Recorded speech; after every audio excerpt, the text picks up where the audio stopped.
ದೆಹಲಿಗೆ ಹೋಗೋದು ಒಳ್ಳೆಯದು ಅಂತ. ಈಗಷ್ಟೇ ಕೇಳಿಸ್ಕೊಂಡ್ವಿ ಕುಮಾರಸ್ವಾಮಿ ಅವರ ಹೇಳಿಕೆಯಲ್ಲಿ ದೆಹಲಿಗೆ ಹೋಗೋದು ಒಳ್ಳೆಯದು ಕುಮಾರಣ್ಣ ಅಂತ ಹೇಳಿ ಅಭಿಮಾನಿಗಳು ಹೇಳ್ತಿದ್ದಾರೆ. ಆದ್ರೆ ಅದಕ್ಕಿನ್ನೂ ಸಮಯ ಕೂಡ ಬಂದಿಲ್ಲ.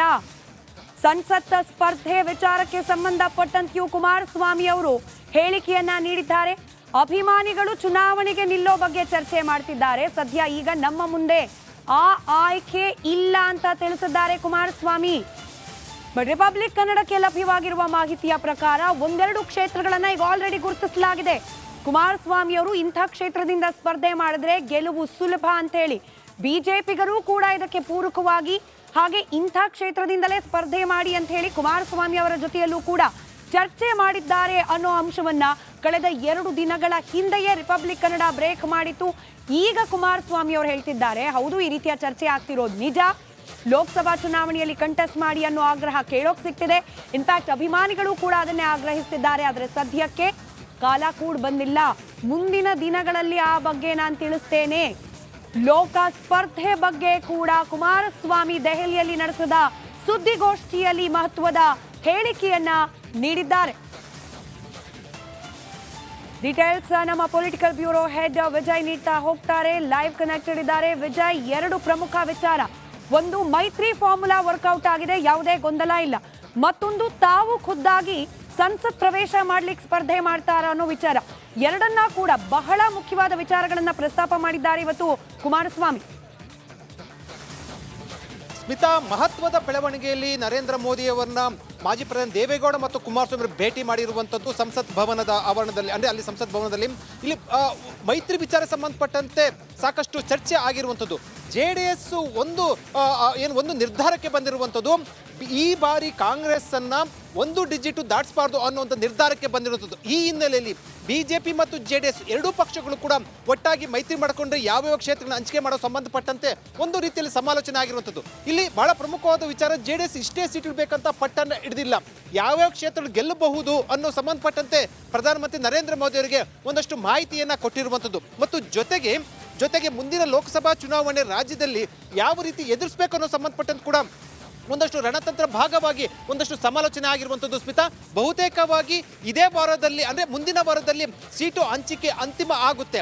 ಆದರೆ ಇಲ್ಲಿ ಪ್ರಧಾನಮಂತ್ರಿ ನರೇಂದ್ರ ಮೋದಿ ಅವರಿಗೆ ಇವರು ಮಾತಾಡುವಂಥ ಸಂದರ್ಭದಲ್ಲಿ ಒಂದು ಮಾತು ಪ್ರಸ್ತಾಪ ಆಗಿರುವಂಥದ್ದು, ಯಡಿಯೂರಪ್ಪ ವಿಚಾರವೂ ಕೂಡ ಪ್ರಸ್ತಾಪ ಆಗಿರುವಂಥದ್ದು. ಯಡಿಯೂರಪ್ಪ ಸೇರಿದಂತೆ ರಾಜ್ಯ ಬಿಜೆಪಿ ನಾಯಕರ ಎಲ್ಲರನ್ನೂ ಕೂಡ ವಿಶ್ವಾಸಕ್ಕೆ ತೆಗೆದುಕೊಂಡು ಸೀಟು ಹಂಚಿಕೆ ಸಂಬಂಧಪಟ್ಟಂತೆ ಘೋಷಣೆ ಆಗಬೇಕು ಅನ್ನುವಂಥದ್ದು. ಜೊತೆಗೆ ಮೈತ್ರಿ ಸೀಟು ಹಂಚಿಕೆಯಲ್ಲಿ ಯಾವುದೂ ಕೂಡ ಗೊಂದಲ ಉಂಟಾಗಬಾರ್ದು ಅಂತ ಆ ನಿಟ್ಟಿನಲ್ಲಿ ಪ್ರಧಾನಮಂತ್ರಿ ನರೇಂದ್ರ ಮೋದಿ ಅವರ ಜೊತೆ ಚರ್ಚೆ ನಡೆಸಿರುವಂಥದ್ದು. ಬಹುತೇಕವಾಗಿ 3 ರಿಂದ 4 ಲೋಕಸಭಾ ಕ್ಷೇತ್ರಗಳು JDSಗೆ ಬರುವಂತಹ ಸಾಧ್ಯತೆ ಇರುವಂಥದ್ದು. ಜೊತೆಗೆ ರಾಜ್ಯ ರಾಜಕಾರಣದ ಒಂದಷ್ಟು ವಿಜಯ್, ಮತ್ತೊಂದು ಮೇಜರ್ ಬ್ರೇಕಿಂಗ್ ಇದೆ, ಗಮನಿಸೋಣ. ನಿಖಿಲ್ ಕುಮಾರಸ್ವಾಮಿ ಅವರ ಸ್ಪರ್ಧೆ ಬಗ್ಗೆ ಕೂಡ ಕುಮಾರಸ್ವಾಮಿ ಅವರು ದೆಹಲಿಯಲ್ಲಿ ಪ್ರಸ್ತಾಪ ಮಾಡಿದ್ದಾರೆ. ಪುತ್ರ ನಿಖಿಲ್ ಕುಮಾರಸ್ವಾಮಿ ಅವರು ಮತ್ತೊಮ್ಮೆ ಸಂಸತ್ ಪ್ರವೇಶ ಮಾಡಲಿಕ್ಕೆ ಚುನಾವಣೆಯಲ್ಲಿ ಸ್ಪರ್ಧೆ ಮಾಡ್ತಾರಾ ಇಲ್ವಾ ಚರ್ಚೆ ಇತ್ತು. ಆ ಪ್ರಶ್ನೆ ಕೂಡ ಸದ್ಯಕ್ಕಿಲ್ಲ.